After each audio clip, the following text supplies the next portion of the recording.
Imagine, dear seekers of the inner world, that you stand at the threshold of the sacred abyss, a place where even light must bow before the silent power of the unknown. This abyss we call the dark side of God is not a place of evil, but rather a hidden source of deepest transformation. Approach it takes courage, not just outer bravery, but a radical readiness to confront that which we ourselves have banished. Within every soul there lies a shadow, not merely a personal shadow of unacknowledged impulses, but a cosmic shadow, an echo of the divine power we have refused to face.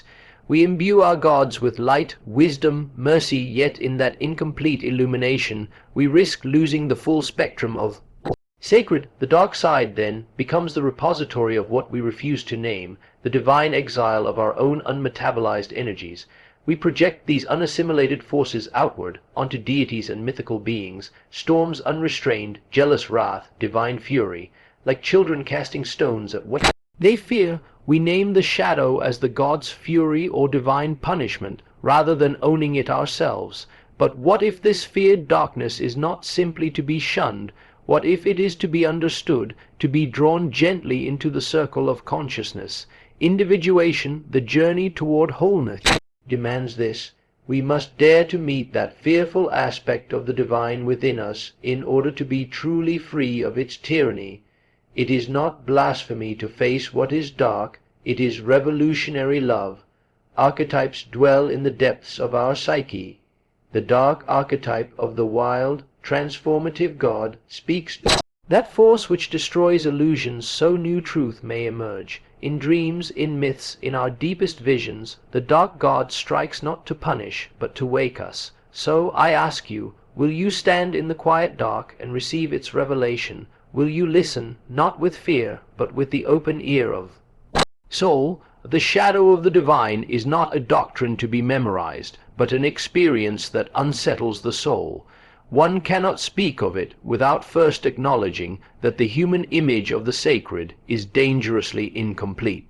We clothe divinity in robes of light, imagining it to be the source of only goodness, wisdom, and mercy, yet in doing so we amputate half of its reality. What remains is a one-sided God, an idol made in the likeness of our hopes and comforts, stripped of the very powers that make it whole. The shadow is not an external evil lurking outside the sacred. It is an inseparable counterpart, a hidden polarity without which the divine image collapses into a hollow symbol. The mind resists this truth because it confronts us with something profoundly unsettling, that what we worship contains within it the seeds of both creation and destruction, tenderness and wrath. We have learned to speak of the divine in the language of light, as if the night were not also woven into the fabric of existence. Yet the universe itself is a vast interplay of opposites, and to imagine divinity as pure radiance is to deny the eternal law of balance. Where there is the hand that blesses, there is also the hand that takes away. This is not a flaw, but the sign of totality. In the depths of the psyche, the shadow of the divine manifests as an archetype both majestic and terrible. It visits the dreamer in the form of storms, wild beasts, or dark, commanding figures whose gaze sees through every disguise. To encounter it is to feel the thinness of the boundary between awe and dread. We call such moments tests or trials. But they are not punishments in any moral sense. They are confrontations with the fullness of reality. The shadow asks us to abandon the comfort of selective vision and to see what we have been unwilling to see. When unacknowledged, this aspect of the sacred becomes dangerous. What we refuse to integrate inwardly, we inevitably project outwardly. Entire societies have cast their unclaimed inner darkness upon their gods, attributing to them wrath, cruelty, and vengeance, while denying that these forces have their root in the human heart. In this way, we create a cosmic drama that mirrors our own psychic disunity. The divine is imagined as waging war upon its own creation, when in truth it is we who are at war with the unclaimed regions of our soul. The task is not to purge the shadow, nor to pretend it is light, but to bring it into relationship with consciousness. This requires courage of a different order, not the courage of battle, but the courage of seeing without turning away. To sit in the presence of the dark face of the sacred is to feel stripped of illusions, naked before a reality that cannot be manipulated or flattered. It is a silence that burns through pretense, a stillness that demands honesty. Such encounters are transformative, for they dissolve the childish division of the world into what is good and what is bad, and reveal the deeper unity that underlies all opposites. To know the shadow of the divine is to realize that life itself is not moralized at the cosmic level. It simply is radiant and terrible, gentle and fierce, endlessly creating and destroying. This realization does not lead to despair, but to a humbler, more reverent attitude toward existence. The shadow teaches that there is no growth without the confrontation of what we fear most. To love the sacred is to love it whole, not only in its beauty, but also in its storms. The light that never meets darkness blinds itself. The soul that never meets the shadow remains immature. By stepping into the reality of the divine's darker aspect, we are not turning toward evil, but toward completeness. And in that completeness lies the possibility of genuine transformation, a transformation not imposed from above, but born from the depths, where light and darkness are no longer enemies, but eternal partners in the dance of being. In the hidden architecture of the mind, projection operates like a secret current, carrying unseen parts of ourselves into the outer world. It is not merely a psychological trick, but a fundamental process of human perception. We do not encounter reality as it is. We meet it clothed in the images and meanings we have unconsciously given it. Nowhere is this more evident than in the realm of the sacred, where human longing, fear, and unclaimed impulses are cast upon the figure of the divine. The God image becomes a vast mirror, reflecting not only our highest ideals, but also the parts of ourselves we cannot or will not face. From the earliest myths to the most refined theologies, humanity has projected both its noblest virtues and its darkest inclinations into the heavens. The compassionate deity who shelters the lost is born of our own capacity for tenderness, just as the wrathful God who rains down fire emerges from our latent violence. In this way, religious imagination becomes the stage upon which our inner drama plays out on a cosmic scale. What we cannot bear to acknowledge as belonging to us, we assign to the divine, whether as blessing or curse. This process is not the result of deception or deliberate falsehood. It springs from the natural movement of the psyche, which seeks wholeness but cannot immediately embrace it. We divide our nature into what we find acceptable and what we find intolerable. The acceptable we identify with, the intolerable we cast away, yet nothing truly disappears in this banishment. The rejected elements do not vanish into nothingness. They find form in the figures of gods, spirits, or demons. We then encounter them as if they were entirely other, unaware that we are facing ourselves in symbolic disguise. Religious history is saturated with this dance of projection. In times of peace and prosperity, the divine is adorned with mercy, abundance, and light, for such qualities are alive in the collective heart. In times of fear and conflict, the same God image becomes fierce, punitive, and demanding, for it now carries the disowned aggression of the people. We mistake this transformation for a change in the nature of the divine, when in truth it reflects the shifting tides of the human psyche. The God remains whole, but our image of the God changes according to what we project upon it. The danger lies in forgetting that projection is taking place. When the source of both grace and terror is believed to be entirely outside ourselves, we lose the capacity for inner responsibility. We pray for deliverance from wrath without recognizing that the wrath arises from our own unintegrated instincts. We appeal for divine justice while ignoring the injustices we commit in our own communities. In this way, projection can keep us bound to a cycle of dependency and blindness, mistaking our own shadow for an external, supernatural will. To withdraw projection is not to diminish the sacred, but to approach it with greater truth. This is no easy task, for it requires the willingness to see in the divine image both the qualities we cherish and those we despise. It means allowing the God we love to also be the God who disturbs us, for only then does the image reflect the totality of life rather than a selective ideal. The process is humbling, for it strips away the comfort of thinking that darkness belongs solely to the other, whether that other is a person, a nation, or a god. When we begin to recognize our projections, the sacred space between ourselves and the divine becomes less a wall of separation and more a field of relationship. We can meet the God image as a symbol of our own inner wholeness, a wholeness that contains contradictions, tensions, and opposites. This does not make the sacred merely psychological. Rather, it reveals that the psychological and the spiritual are woven together in ways we can scarcely untangle. The gods remain, but they are no longer distant rulers. They are living images that awaken us to the full measure of what we are. The withdrawal of projection is a dangerous freedom. It ends the comfort of thinking that salvation or damnation is imposed from without. It places the responsibility for transformation within our own hands.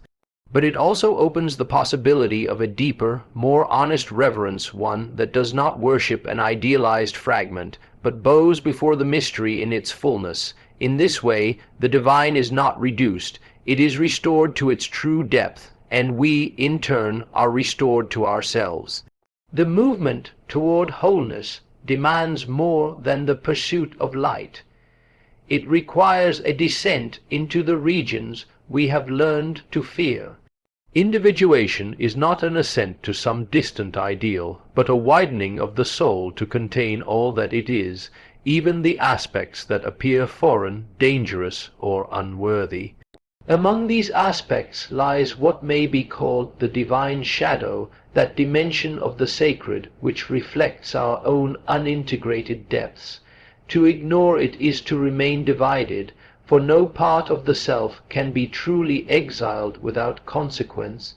The divine shadow is not an invention of the mind, but an encounter with the totality of life. It carries the energies that break as well as heal, that conceal as well as reveal. In our devotion to an image of perfection, we have been trained to associate divinity with purity, benevolence, and light, yet by doing so, we push into darkness those divine qualities that do not fit our vision, the fierce, the chaotic, the untamed. This exclusion is mirrored in the psyche, where we repress the instincts, emotions, and potentials that threaten our cultivated self-image. Individuation demands that these be faced, not as enemies to be destroyed, but as estranged members of the inner household. The process begins with recognition. One must notice when the sacred appears in unsettling forms, the god of storms in dreams, the overwhelming force in visions, the uncompromising voice in moments of inner truth. Such images are not mistakes or temptations. They are invitations to meet the hidden energies that shape our lives from behind the curtain of consciousness. The more we resist them, the more they manifest in distorted, destructive ways. What is rejected inwardly will find its way into the outer world, often as conflict, crisis, or projection. To integrate the divine shadow is to enter into dialogue with these forces. This is not the same as surrendering to them blindly. It is the act of standing before them without fleeing, of listening for the wisdom hidden within their severity.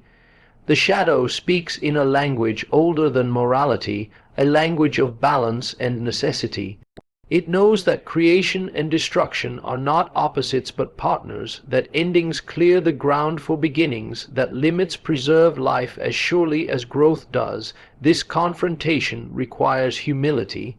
The ego is accustomed to thinking of itself as the center, as the arbiter of what is acceptable or unacceptable.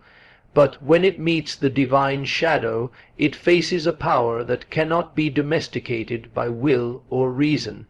The ego must learn to bow without collapsing, to acknowledge that it is part of a larger whole whose logic often runs counter to its preferences. This is the ground of transformation. As integration deepens, the qualities once feared begin to take their rightful place in the inner order. The destructive impulse becomes the capacity to end what no longer serves. The fierce demand for truth becomes the courage to strip away illusion. Even the chaos, once seen as a threat, reveals itself as the fertile void from which new life emerges. These are not romanticized qualities. They retain their edge, their danger, but they are no longer alien. They are recognized as necessary expressions of the same wholeness that produces beauty and light. In time, the image of the divine itself changes. It no longer appears as a flawless being above us, dispensing blessings and punishments, but as a living reality that contains all opposites. To relate to such a presence is to stand in a field of tension, where joy and sorrow, creation and destruction, mercy and severity coexist without cancelling one another. This relationship is not about comfort but about truth, and truth, though often difficult, brings with it an unshakable stability. The integration of the divine shadow does not end in the annihilation of darkness, but in the acceptance of its place in the great pattern. Light becomes more radiant when it no longer fears its counterpart. The soul becomes more whole when it no longer exiles parts of itself to preserve an ideal. Individuation, in this sense, is the reconciliation of the sacred opposites within us, the realization that to meet the divine is to meet it in its entirety. And in that meeting we find not only the face we have loved, but also the face we once fled, and discover that they are, in truth, one and the same. In the depths of the psyche there are forms older than memory, patterns that shape the way we experience both ourselves and the world. These are not inventions of the intellect, nor creations of culture alone, but living structures of the unconscious archetypes. They are the primal blueprints of thought, feeling, and imagination, shaping our myths, our dreams, and the symbols through which we speak to what is most sacred. Among these, few are as compelling or as unsettling as the image of the dark god. It emerges not as an isolated mythic figure, but as an archetypal force that holds within it the power to destroy and to renew, to terrify and to transform. The dark god image is not a symbol of evil in the narrow moral sense, but a representation of the totality of divine power, including the aspects that unsettle the human heart. In our need for safety and order, we often construct the sacred in the likeness of our ideals, gentle, just, merciful, and luminous. Yet the deeper psyche does not conform to these selective visions. It knows that life itself is woven of opposites, that the same force which gives life can also take it away, that the same fire which warms can burn. The dark god image embodies this paradox, confronting us with a divinity that is as fierce as it is creative. In dreams and visions, this archetype may appear as a figure clothed in shadow, a ruler whose presence fills the air with awe, or a wild, untamed deity whose gaze cannot be met without trembling. Such images are not distortions of the sacred, but revelations of its wholeness. They remind us that the divine cannot be reduced to the light alone without losing its depth. By excluding the darker aspect, we impoverish not only our God image but also our own souls, for the archetypes that live within us cannot be divided without consequence. The encounter with the dark god image is often accompanied by fear, for it threatens the ego's illusion of control. The human mind seeks a god who reassures, who blesses without demanding too much, who protects us from chaos rather than embodying it. Yet the archetype does not conform to these desires. It speaks with a voice that challenges, that strips away illusions, that compels us to face what we have hidden from ourselves. Its darkness is not malice, but a force that refuses to leave us as we are. When this image is denied or repressed, it does not vanish. Instead, it emerges in distorted forms as collective paranoia, as projections of divine wrath onto the world, as a fascination with destruction divorced from meaning. Societies that cannot hold the tension of the divine's darker aspect often act it out unconsciously, waging wars in the name of a god who has become the vessel for their own unacknowledged aggression.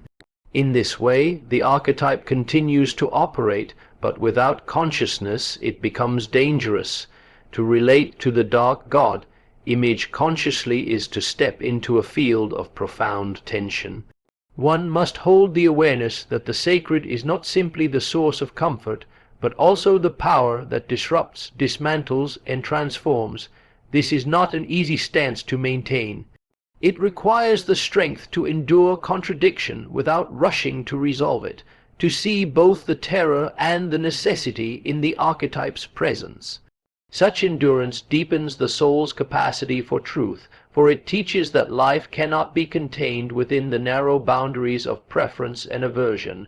Over time, this conscious relationship reshapes the God image itself. It becomes not a one-sided symbol of perfection, but a living reality that contains within it the full spectrum of existence. The dark god ceases to be an intruder in the realm of the sacred and is recognized as an integral part of it.